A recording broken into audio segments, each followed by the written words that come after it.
నేను నెలకు 2500 రూపాయలు 100 రోజుల్లోనే ఇస్తానని చెప్పి ఏదైతే మాట ఇచ్చారో ఆ హామీ నెరవేర్చకపోవడం, అది మాత్రమే కాకుండా తులం బంగారం అని, స్కూటీలని, పెద్ద మనుషులకు కూడా 4000 పెన్షన్లని, అదేవిధంగా చివరికి మాటలన్నీ పెద్ద పెద్ద మాటలు చెప్పి మంచినీళ్ళకి మళ్ళీ ఒక్కసారి రోడ్డున పడాల్సిన దుస్థితి, బిందెలు పట్టుకుని రోడ్డుకెక్కే పరిస్థితి ఏదైతే ఈ ప్రభుత్వం తెచ్చిందో దానివల్ల మహిళలు ముఖ్యంగా వారు కూడా తీవ్రమైన ఆగ్రహంతో ఈ ప్రభుత్వాన్ని క్షమించే పరిస్థితిలో లేరు. అదేవిధంగా ఈరోజు ఈ రాష్ట్రంలోని అన్ని వర్గాలు, వీళ్ళు వాళ్ళని కాదు, పెద్ద మనుషులు మాకు 4000 రూపాయల పెన్షన్ ఇస్తారనుకున్నాం, కానీ మా జనవరి నెల 2000 పెన్షన్ ఎగ్గొట్టిండు రేవంత్ రెడ్డి అనే మాట వారి మనసులో కూడా బాగా బలంగా నాటుకొని పోయింది. అట్లా ఏ ఒక్క వర్గం కూడా ఇవాళ కాంగ్రెస్కు కొత్తగా తోడైంది లేదు. అట్లని చెప్పి బీజేపీ పైన కూడా పెద్ద సానుకూలత లేదు. 10 ఏళ్లలో ఏమీ చేయని బీజేపీ 10 ఏళ్లలో 4 ఎంపీలను గెలిపించినా ఏమీ జరగలేదు, ఏమీ చేయలేదు, వాళ్ళ వల్ల ఒరిగింది సున్నా అనే విషయం పూర్తి స్థాయిలో ప్రజలకు అర్థమైంది. అడ్డగోలుగా పెరిగిన పెట్రోల్ ధరలు, డీజిల్ ధరలు, నిత్యావసర వస్తువుల ధరలు, సిలిండర్ ధరలు ఇవన్నీ కూడా పిరమైన తర్వాత మోడీ గారి ప్రభుత్వం మీద కూడా వ్యతిరేకత కనబడతా ఉంది.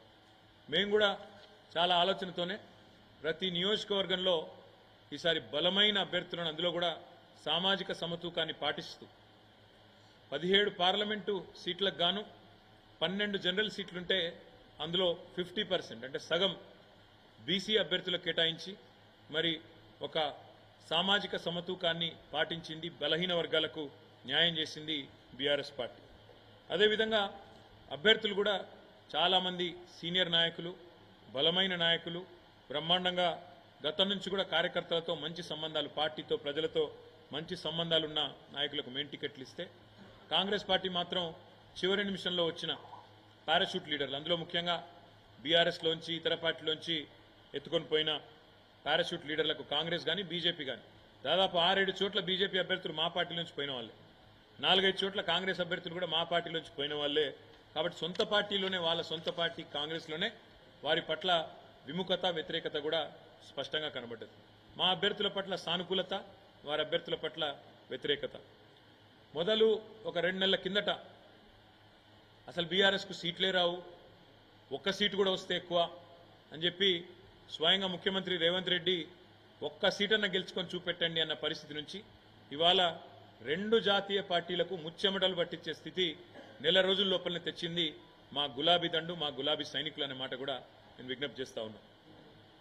కొన్ని చోట్ల కాంగ్రెస్ మాకు ప్రత్యర్థిగా ఉండే, కొన్ని చోట్ల మాకు బీజేపీ ప్రత్యర్థిగా ఉండే, కానీ మొత్తం రాష్ట్రంలోని 17 సీట్లలో అంతటా కూడా ధీటుగా పోటీనిచ్చింది మాత్రం ఖచ్చితంగా బీఆర్ఎస్ అనే మాట నేను మీకు విజ్ఞప్తి చేస్తా ఉన్నా. ఇవాళ ఒకటి మాత్రం స్పష్టం, ఢిల్లీలో కుస్తీలు, గల్లీలో దోస్తీలు. కాంగ్రెస్ బీజేపీ రాజకీయం చూస్తే ఢిల్లీలో కుస్తీ, గల్లీలో దోస్తీ అన్నట్టుగా ఇలా వ్యవహారం నడుస్తూ ఉంది. ఢిల్లీలోనేమో ఏదో కొట్లాడుతున్నట్టు యాక్టింగ్, కానీ ఇక్కడ దాదాపు 6-7 సీట్లలో ఇవాళ తెలంగాణలో కాంగ్రెస్ పార్టీ బలహీనమైన డమ్మీ అభ్యర్థులను పెట్టి వాళ్ళ కరీంనగర్తో సహా, నిజామాబాద్తో సహా, అదేవిధంగా నిజామాబాద్లో డమ్మీ అభ్యర్థి నేను ఎందుకంటా ఉన్నా అంటే జీవన్ రెడ్డి గారు సీనియర్ నాయకుడే, కానీ ఆయన పోటీ చేయాలనుకున్నది కరీంనగర్ నుంచి. ఆయనను బలవంతంగా ఆయనకి ఇష్టం లేని నిజామాబాద్లో రుద్దింది కాంగ్రెస్. కరీంనగర్ అభ్యర్థి ఎవరో ఎవరికి తెలియదు. సికింద్రాబాద్ అభ్యర్థి అసలు ప్రచారం కూడా దాదాపు లాస్ట్ 10 రోజుల వరకు చేయలేదు. మల్కాజ్గిరి అభ్యర్థి ఆ ప్రాంతం కనీసం సుపరిచితం కూడా కాదు, పరిచయం కూడా లేదు. ఇట్లా 6-7 సీట్లలో డమ్మీ అభ్యర్థులను పెట్టి రేవంత్ రెడ్డి గారు మరి బీజేపీని గెలిపించడానికి కిషన్ రెడ్డి కంటే ఎక్కువ రేవంత్ రెడ్డి కష్టపడ్డాడన్న మాట నేను విజ్ఞప్తి చేస్తా ఉన్నా. అదే మాదిరిగా ఇవాళ ఒక వార్త స్పష్టంగా కనబడతా ఉంది. నేను మా నాయకులు, కార్యకర్తలకు కూడా నేను చేసే విజ్ఞప్తి, వాళ్ళ దేశంలో ఈ 2 కూటమిల్లో ఏ కూటమికి కూడా స్పష్టమైన మెజారిటీ వచ్చే పరిస్థితి కనబడడం లేదు. ఇటు బీజేపీ ఆధ్వర్యంలో ఉన్న ఎన్డీఏకి కానీ, కాంగ్రెస్ ఆధ్వర్యంలో ఉన్న ఇండియా కూటమికి కానీ స్పష్టమైన మెజారిటీ అయితే వచ్చే పరిస్థితి లేదు. ప్రాంతీయ పార్టీలే తమ హవా కొనసాగించబోతా ఉన్నాయి. తప్పకుండా ఏ పార్టీలు అయితే ఇండియాలో కానీ ఎన్డీఏలో కానీ లేవో ఆ పార్టీలకు వచ్చే సీట్లు, అందులో చాలా ప్రముఖమైన పార్టీలు ఉన్నాయి. బీఆర్ఎస్ ఉన్నది, వైఎస్ఆర్సీపీ ఉన్నది, బిజు జనతాదళ్ ఉన్నది. వీళ్ళే రేపు ప్రాంతీయ శక్తులే నిర్ణయాత్మకమైన పాత్ర పోషిస్తాయనే విశ్వాసం మాకున్నది. 5 నెలలు టైంపాస్గా నడిపింది కాంగ్రెస్ ప్రభుత్వం ఈ రాష్ట్రంలో ప్రభుత్వాన్ని.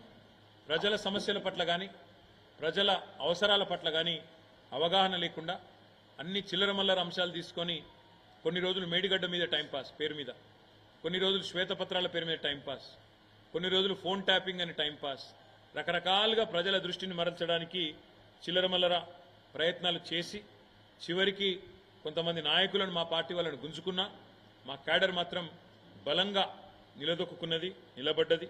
పార్లమెంటు ఎన్నికల్లో అద్భుతంగా పోరాట పటిమను ప్రదర్శించింది బీఆర్ఎస్ పార్టీ క్యాడర్. అందుకే తప్పకుండా మంచి విజయాలు కూడా మా పార్టీ మా క్యాడర్ బలం వల్ల, మా పార్టీ నాయకులు చేసిన ఐకమత్యమైన సమన్వయంతో కూడిన కృషి వల్ల మంచి ఫలితాలు సాధించబోతా ఉన్నాం. ప్రజలకు ఒక విషయం స్పష్టంగా అర్థమైంది. ఈనాడైనా ఏనాడైనా అల్టిమేట్గా బీఆర్ఎస్ పార్టీయే తెలంగాణ ప్రయోజనాలకు సంబంధించినంత వరకు శ్రీరామ రక్ష అనే మాట ప్రజలందరికీ కూడా అర్థమైంది. 2 జాతీయ పార్టీలు కూడా కేవలం సన్నాయి నొక్కులు నొక్కడానికి, విమర్శలు చేయడానికి, కేసీఆర్ గారిని దూషించడానికి, కేవలం తెలంగాణకు ఏమీ చేయకపోయినా అడ్డగోలు మాటలు మాట్లాడడానికి, అడ్డగోలు విమర్శలు చేయడానికి మాత్రమే పరిమితం.